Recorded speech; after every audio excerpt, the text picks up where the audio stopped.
Welcome to Korean Grade 7 Math. In today's lesson, we'll learn how to find all divisors using prime factorization. In the previous lesson, we learned prime factorization. For example, 36 equals 2 squared times 3 squared.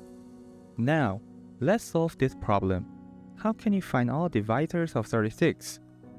You can list them by dividing, but this method is slow and easy to miss some numbers. Instead, we use a better idea. Divisors are made by combining prime factors.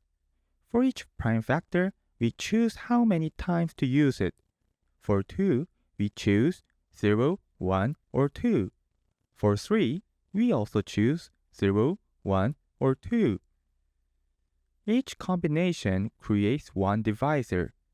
This way, we generate all divisors without missing any. Now, let's count how many choices we have. For 3, we have 3 choices, 0, 1, or 2.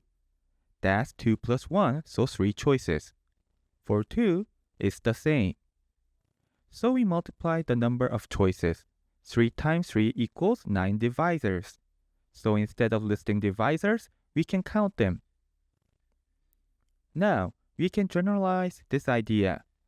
If a number is written as p to the power of a times q to the power of b, then the number of divisors is a plus 1 times b plus 1, because we are counting choices. Today, we learn how to find all divisors using prime factorization. In the next lesson, we'll explore how to find the great common divisor using prime factorization. If you enjoy learning math like this, consider subscribing to Future Math Lab. See you in the next lesson.